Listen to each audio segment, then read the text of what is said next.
Dimuliakan oleh Allah, malam ini kita melanjutkan, masih meneruskan hadis yang ke-24, karena hadisnya panjang, merupakan hadis qudsi firman Allah Subhanahu wa ta'ala.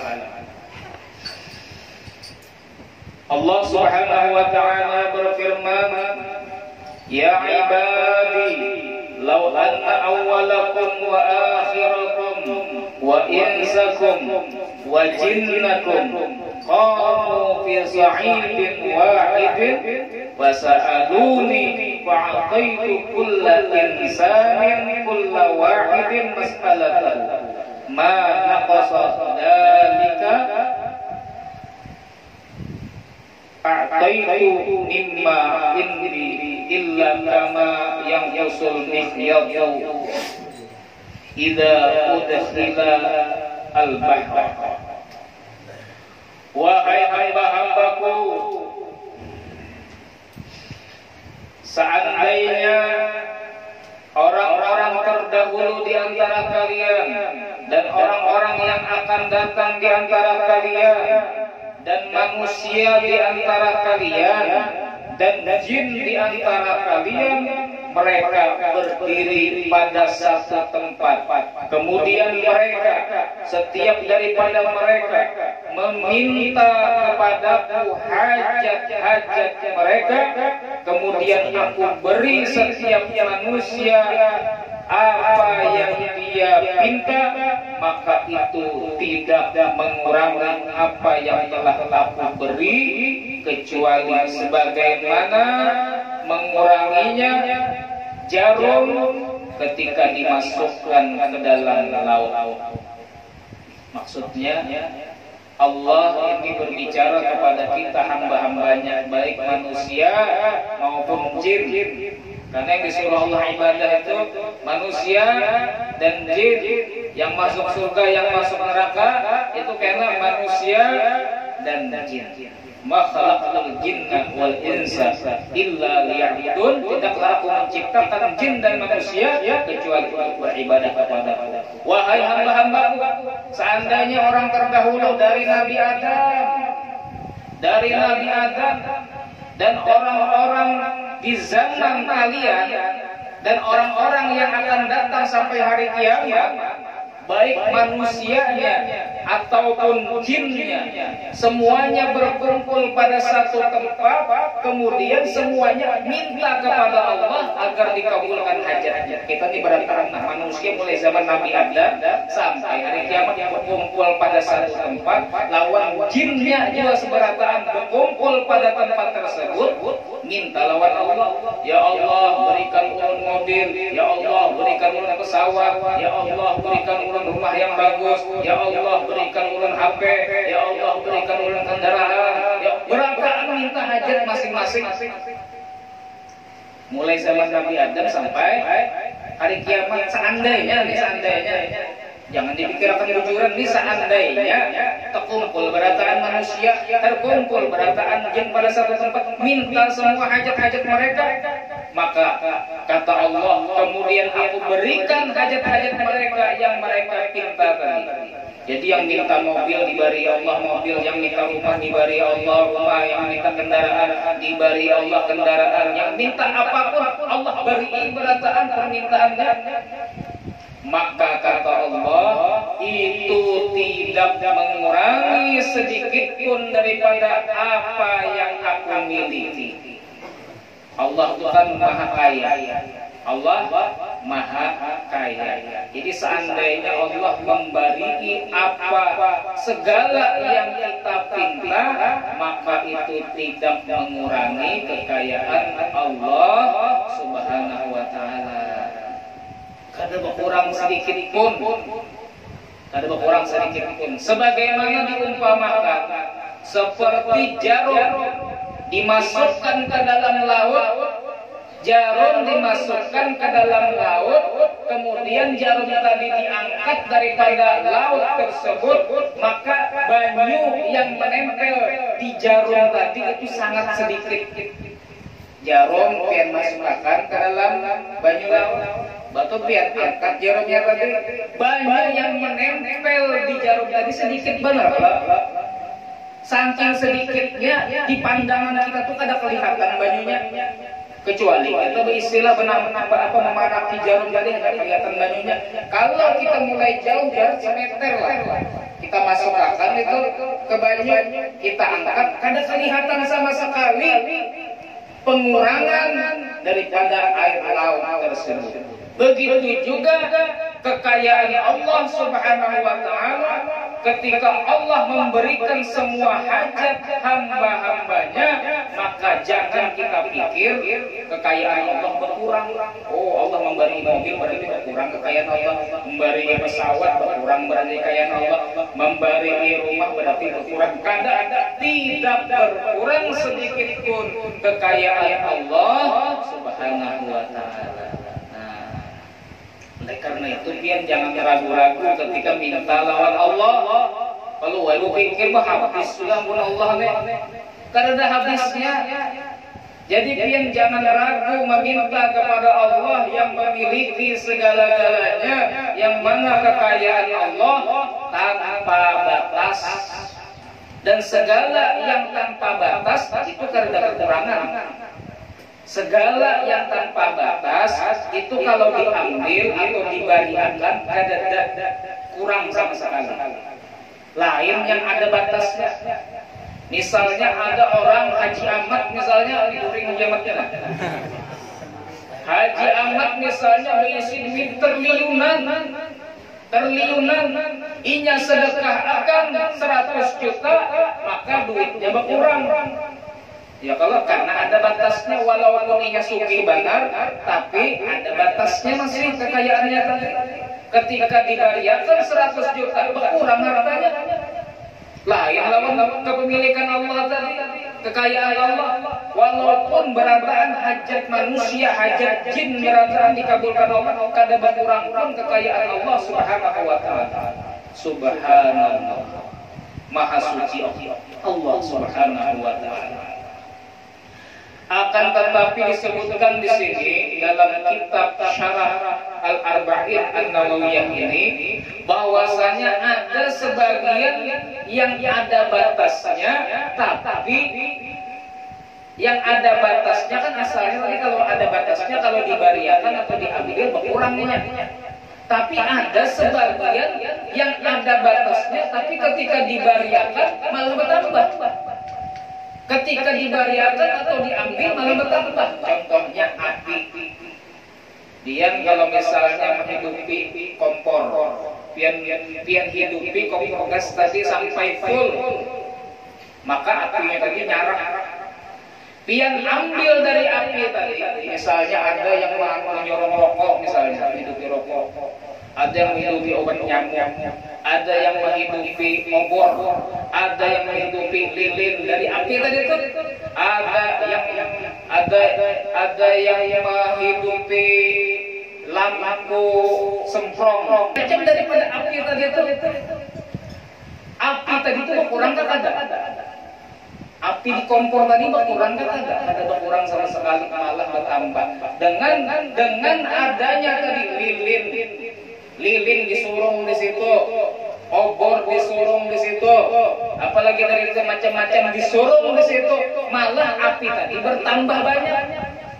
Bertambah ulang ada di lilin apinya, bertambah ulang di obor apinya tadi, bertambah ulang di rokok apinya tadi. Ada sebagian yang ada batasnya, tapi kalau diambil atau dibariakan malah bertambah. Contohnya api tadi. Ada lagi yang apabila diberiakan, apabila dibagiakan, kada berkurang tapi bertambah. Contohnya ilmu.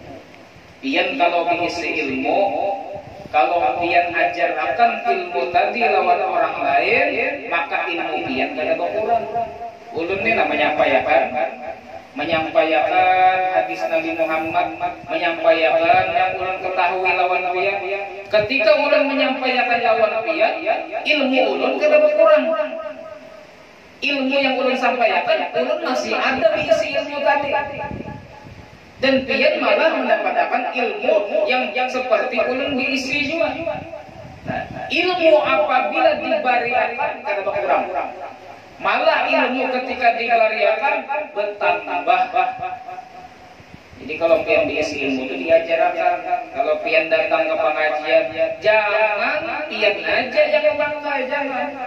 Ketika pian dapat ilmu di pengajian, pian boleh ke rumah sampaikan lawan bini yang kada hadir di pengajian, sampaikan lawan anak yang kada hadir di pengajian. Ketika pian pulang ke gawian, sampaikan lawan kekawanan yang kada hadir ke pengajian. Maka ilmu pian yang pian ajarkan, yang pian bariakan itu kada berkurang sama sekali. Malah dengan pian ajarkan makin bertambah ilmu pian. Karena kalau diajarkan itu ingat terus kalau jadinya. Tapi ketika pian habis tahu, habis dapat ilmu, pian kada mengajarkan lawan orang, mengamalkan kada juga, itu hilang tuh.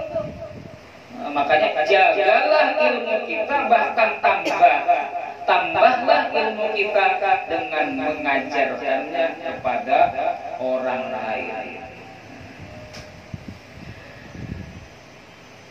Jadi inti daripada apa yang difirmankan Allah tadi, bahwasanya kepemilikan Allah atau perbendaharaan Allah atau kekayaan Allah itu tidak akan berkurang sedikit pun.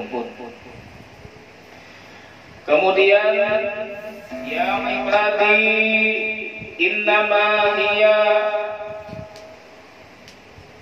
ya ibadi innama hiya a'malukum uhsiha lakum thumma ufikum iyyaha.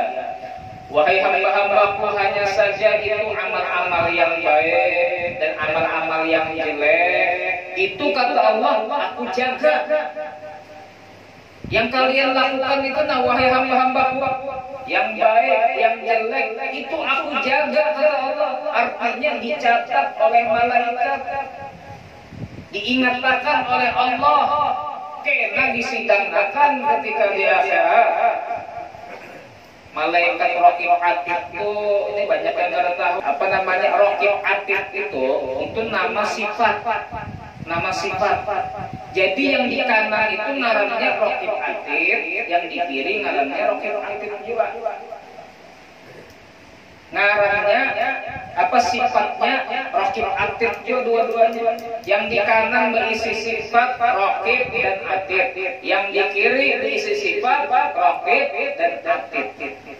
Lain di kanan Raqib, di kiri Atid lain. Nah itu yang disebutkan di dalam kitab. Jadi Raqib Atid itu ngaran sifat malaikat. Yang di kanan berisi sifat Raqib Atid, yang di kiri berisi sifat Raqib Atid. Ada seperti yang kita pahami sebelumnya. Kita kan mulai dulu memahaminya Raqib di sebelah kanan yang mencatat yang baik-baik, Atid di sebelah kiri mencatat yang jelek-jelek. Nah, kada kayak itu pemahaman. Jadi tadi itu apa yang kita lakukan, yang baik kah, yang jelek kah, itu semuanya dijaga Allah, ada catatannya. Sebenarnya tanpa catatan pun Allah tahu. Ikam melakukan ini, ikam melakukan itu, ikam berbicara ini, ikam berbicara itu, Allah tahu.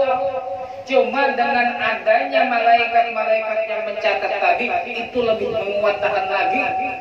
Ada kau pandir lagi kalau di akhirat.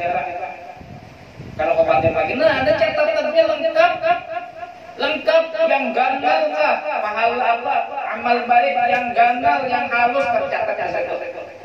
Amal jelek yang ganal, yang halus tercatat juga di situ.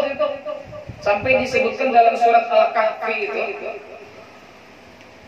la yughadiru shaghiratan wala kabiratan illa ahsaha. Jadi ada orang di akhirat terkajut melihat catatan amalnya. Luar biasa catatan amal ini, tidak ada yang kecil dan yang besar kecuali semuanya tercatat di dalamnya. Oleh karena itu kita hati-hati. Berbuat ini dosa halus saja Oh, ini kesalahan halus saja. Itu ada catatannya di catatan amal kita, dan kita akan melihatnya. Dosa halus itu karena di akhirat ketika kita lihat di catatan amal kita, itu membuat kita menyesal dengan penyesalan besar. Jadi jangan diremehkan dosa halus. Bahkan sebagian ulama mengatakan dosa itu kada yang halus, dosa itu ganal berat.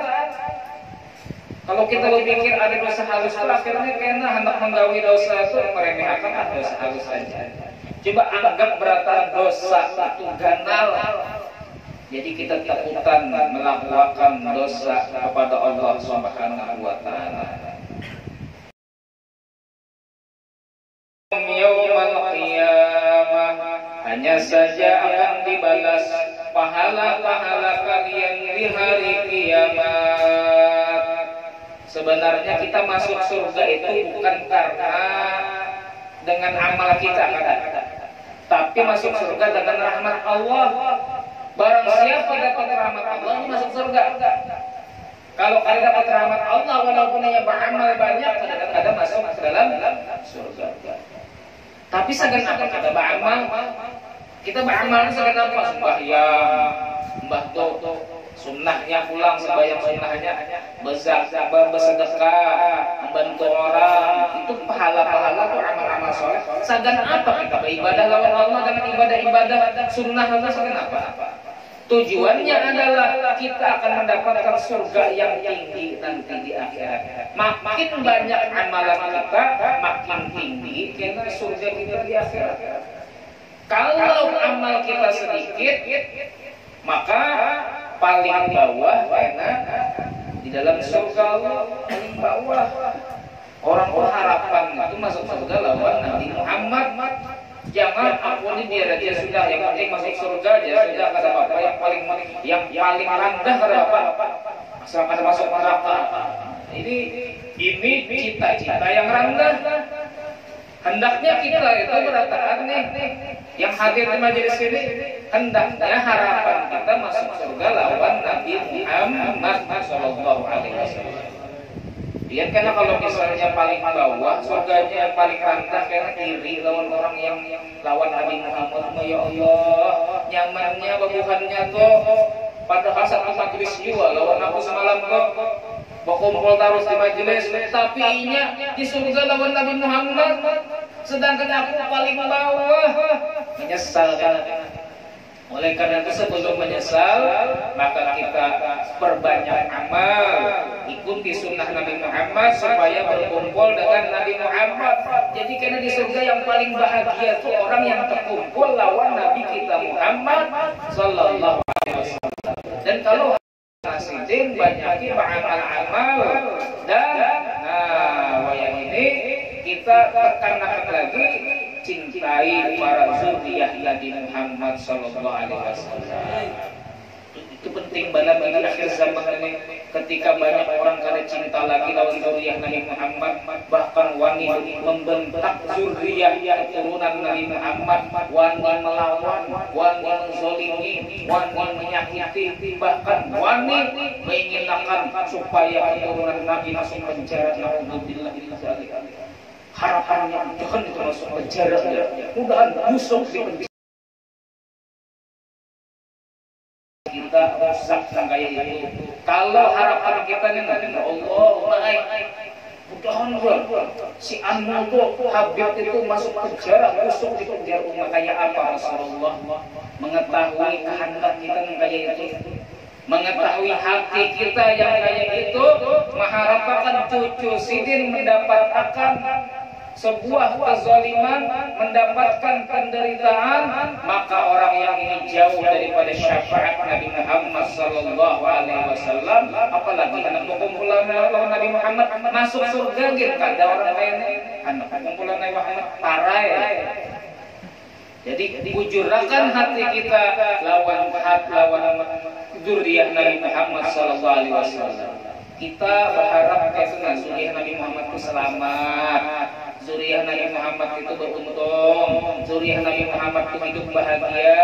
Itu harapan kita. Taulah pian Kalau pian kena membantui zuriyah Nabi Muhammad, menolongi hajat-hajat sitin, pian tahu sitin itu punya hajat dan kadang kabul-kabul misalnya. Pian mampu untuk menolongi, pian menolonginya, maka pian akan mendapatkan syafaat Nabi Muhammad SAW. Pian akan mendapatkan pembalasan daripada Nabi Muhammad kelak di akhirat. Jadi kalau cucu Nabi pian berbuat baik lawan cucu Nabi Muhammad, inya kada kau membalas, maka Nabi Muhammad kena yang akan membalas kebaikan pian. Tapi sebaliknya, orang yang jahat lawan cucu Nabi Muhammad SAW, hati-hati kelak di akhirat akan mendapat murkanya Nabi Muhammad SAW. Naudzubillah min dzalik. Mudah-mudahan hati kita dihadirkan oleh Allah cinta kepada zuriyah Nabi kita Muhammad SAW. Rugi, banyak orang yang rugi. Orang yang membenci zuriyah Nabi itu banyak yang sembahyang, tahajudnya rajin, puasa Senin Kemisnya rajin, ke majelisnya rajin, tapi hati benci lawan zuriyah Nabi Muhammad SAW sehingga menyakiti hati Nabi Muhammad SAW, maka sia-sia pada ibadahnya tadi. Ini akan dijebloskan oleh Allah ke dalam neraka. Naudzubillah min dzalik. Sembahyang 5 waktu, tahajudnya rajin, puasa sunnahnya rajin, berzikirnya rajin. Kalau ada hati hendak memusuhi zuriyah Nabi Muhammad, neraka. Nyata neraka. Nyata sudah. Naudzubillah min dzalik. Kemudian di antara kebaikan kita umat Islam itu ada juga yang dibalas di dunia. Ada juga menggaya orang berbakti lawan orang tuanya akan Allah balas di dunia. Rezekinya akan dilancarkan, urusannya akan dimudahkan. Itu orang yang berbakti lawan orang tua, hajat-hajatnya akan dikabulkan oleh Allah Subhanahu wa taala. Orang yang membaca selawat kepada Nabi itu selain di akhirat dapat balasan daripada Allah, di dunia dapat juga balasan daripada Allah Subhanahu wa taala. Urusannya akan dimudahkan oleh Allah, kesusahannya akan dihilangkan oleh Allah, hajat-hajatnya akan dikabulkan oleh Allah. Begitu juga orang yang memperbanyak baca istighfar. Orang banyak baca istighfar itu karena di akhirat akan mendapatkan kebahagiaan, keberuntungan, sehingga dikatakan orang yang kena melihat catatan amalnya banyak bacaan istighfar, inya waktu di dunia banyak baca istighfar, itu beruntung banget. Tuba liman wajada fi sahifatihi istighfaran katsira. Beruntung orang yang nanti di akhirat ketika melihat catatan amalnya banyak istighfar kepada Allah Subhanahu wa taala. Jadi untung kena di akhirat, di dunia untung juga. Apa keuntungan orang yang melazimi istighfar? Allah akan bukakan daripada Allah bukakan masalah-masalahnya dan Allah berikan rezeki daripada jalan yang tidak disangka-sangka. Tapi ma'asyiral muslimin rahimakumullah, hadirin yang dimuliakan oleh Allah, ada juga daripada dosa kita yang dibalas Allah di dunia. Jadi beruntung kalau orang itu dosanya dibalas Allah di dunia, di akhirat kada lagi. Contohnya dosa yang Allah balas di dunia, orang misalnya membuat dosa, kemudian ia Allah beri sakit, batunya sabar, diberi Allah penyakit, kemudian ini sabar lawan diberi penyakit tadi, maka diampuni oleh Allah dosanya dan ia masuk surga tanpa membawa dosa.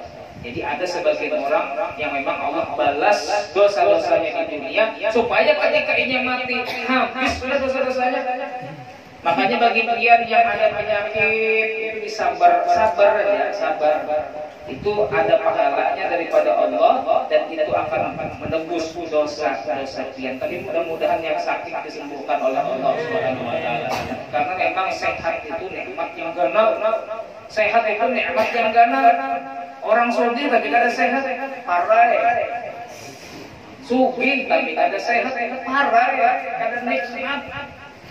Tapi orang yang kada sugih, sehat tabinya, Ada undangan pula makan kan benar, daging dibantas juga, palu dibantas juga, apapun makanan menunya bantas terus.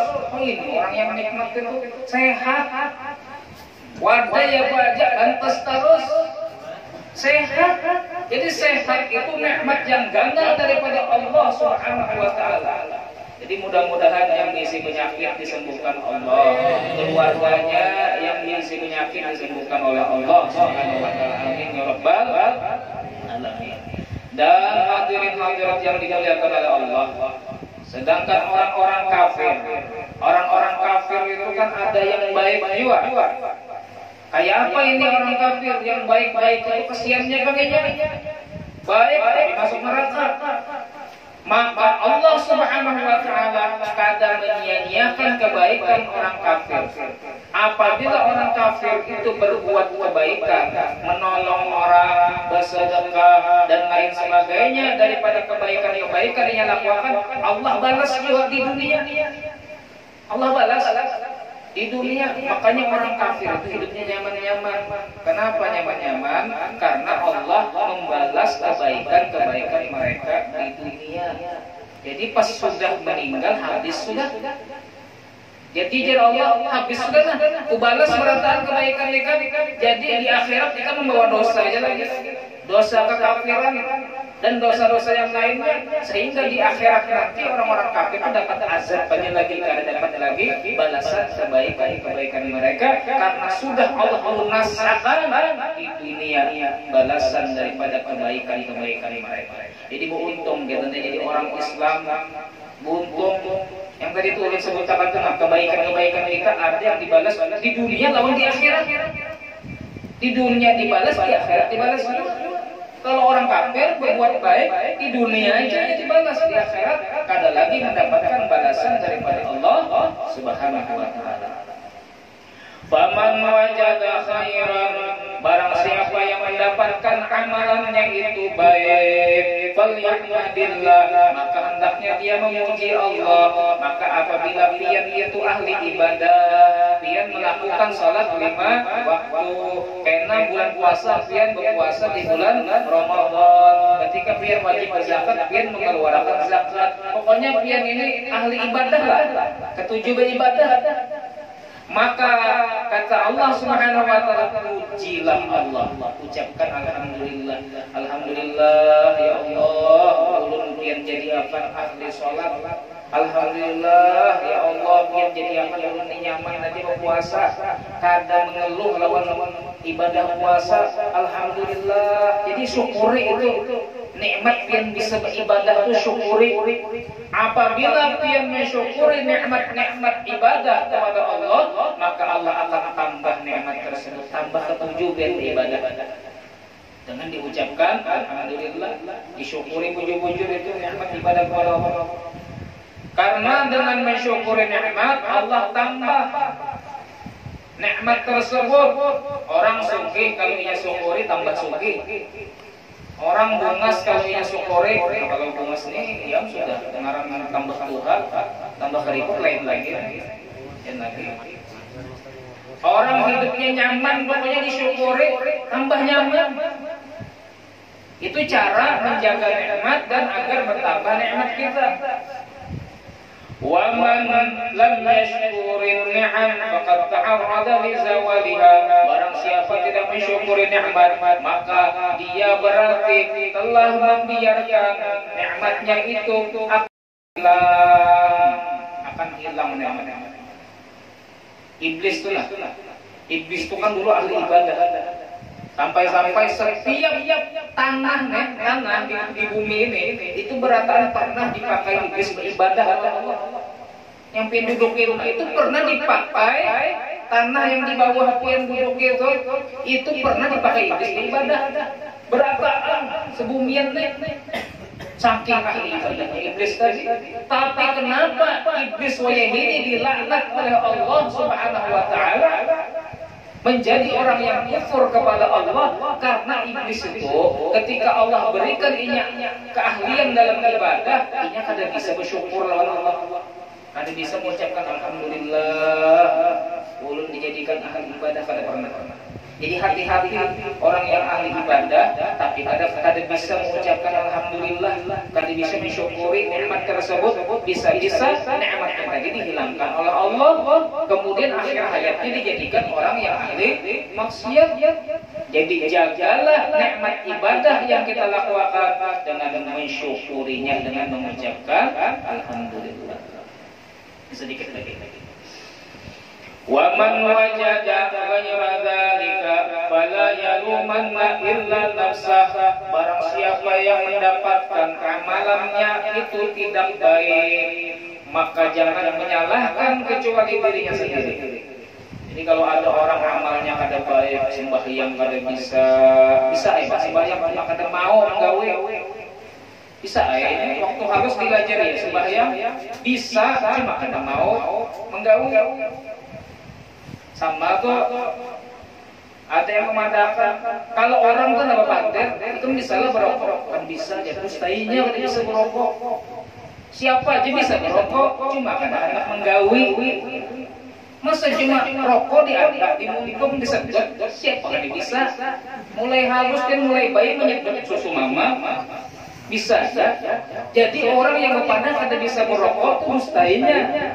Berataan bisa merokok, tapi ada orang yang kadang mau merokok, jujur. Itu peribahasa saja, Pak. Jadi barang siapa yang menemukan amalannya itu kada baik, jangan menyalahkan kecuali dirinya sendiri. Salah seorang kenapa berlaku kelakuan kada baik. Jadi kalau misalnya masuk neraka, jangan salahkan siapa-siapa, jangan menyalahkan Allah, jangan menyalahkan syaitan, jangan menyalahkan iblis, salahkan diri seorang. Padahal sudah ada nabi diturunkan diutus oleh Allah, para ulama sudah diutus untuk mengajari umat kepada kebaikan. Kenapa masih saja melakukan kemaksiatan, mengumpati ajaran syaitan? Salah seorang. Jadi mudah-mudahan Allah Subhanahu wa taala menjadikan kita orang-orang yang selalu dalam ketaatan kepada Allah dan dijauhkan daripada kemaksiatan kepada Allah Subhanahu wa taala, istiqomahkan di dalam takwa, dalam taat, dalam iman, dan juga keluarga kita berataan, orang-orang yang kita cintai berataan. Amin amin ya rabbal alamin. Bismillahirrahmanirrahim.